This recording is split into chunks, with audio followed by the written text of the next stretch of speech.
Hello everyone, myself Parth Doltani. I am from grade 7 and I study in Kids Gurukul International School. My topic for today is possessive pronouns. Now let us start with it. So today we learn possessive pronouns. Possessive pronouns are a type of personal pronouns. Now let us see ahead. Let us see what are pronouns, personal pronouns and possessive pronouns. Pronouns are the words which are written in place of nouns such as he, she, they, them, it, yourself, etc. While personal pronouns refer to the specific people or things such as I, mine, yours, his, her, etc. Possessive pronouns are the type of personal pronouns that is owned by the speaker or by someone who has been previously mentioned. Examples are mine, hers, yours, his, ours, etc. Possessive pronoun shows us the person whom the thing belongs to.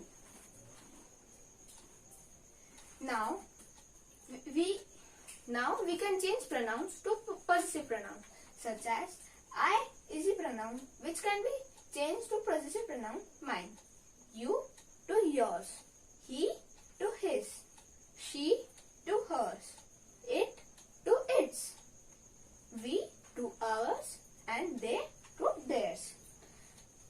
Now let us see some examples of possessive pronouns. Whose book is this? This book is mine. In this sentence, the possessive pronoun is mine, which tells us that the book belongs to me. Let's see the next. Whose pen is this? This pen is yours. In this sentence, the possessive pronoun is yours, which means the pen belongs to you. The next is, whose house is it? That house is mine.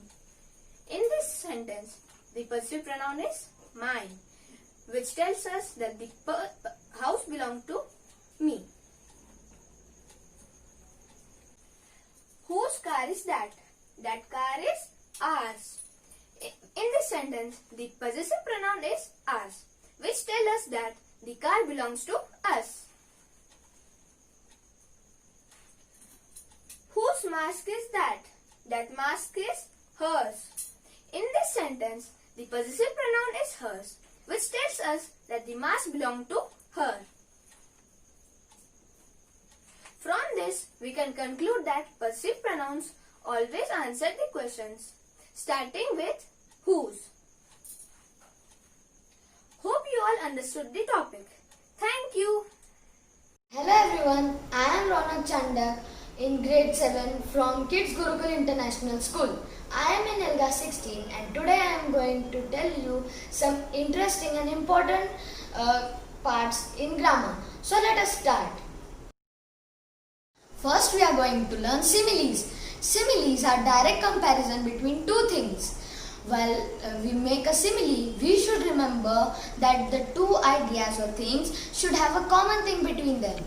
For making a simile, we use words like as and like. Some commonly used similes are busy as a bee, sparkle as a diamond, hungry as a bear, flat as a pancake, hard as a rock, etc. Now we are going to learn metaphors. Metaphors are two things compared indirectly. Like similes, we should remember that while making metaphors, the two things should have common between them. The difference between similes and metaphors is that similes have a direct relationship between the ideas, while metaphors have an indirect relationships. Some examples are, the sun was a gleaming pearl. My baby brother is a cute little teddy bear. My sister's memory is a camera that remembers everything we see. The car seat is a fluffy cloud. Custard is a happiness in a ball, and many more. Now we are going to learn connectors. Connectors is a phrase or a word that connects two sentences or phrases or words. Connectors are used to show cause and effect. The examples of connectors who show cause are so, as, because, etc. The connectors that show effect are therefore, so that, and others. We are going to learn question tags. Question tags are the clauses which we use at the end of the statements for confirmation. They mean something like do you agree or alright. The structure should be if a positive sentence is there, so a negative tag will come. Like you are coming with me to the party, aren't you? And if a negative sentence is there, a positive tag will come. You are not coming with me to the party, are you? Some examples are, you do not like bitter gourd, do you? And you are a technician, aren't you? So friends, we learned today 4 new things about grammar and they were very interesting. You can use them anywhere like day-to-day conversation, letter writing, article writing, poem writing, paragraph writing and many more things. Thank you. Hello everyone, myself Meghna Gaurav Jain from ELGA 17 studying in Kids Gurukul International School, Jalgaon, Maharashtra. And today I am going to present a topic on making connections and predictions. So first, let us know that what does it mean to make connections and what does it mean to make predictions. So, to make connections means to think, does anything reminds me of anything in my own life? And also about what does this remind me of in the world? And to make predictions means to guess what is going to happen in the story. We make predictions based on what we already know. So now for understanding it more clearly, let's take an example of the story, the 4 cows and 1 tiger.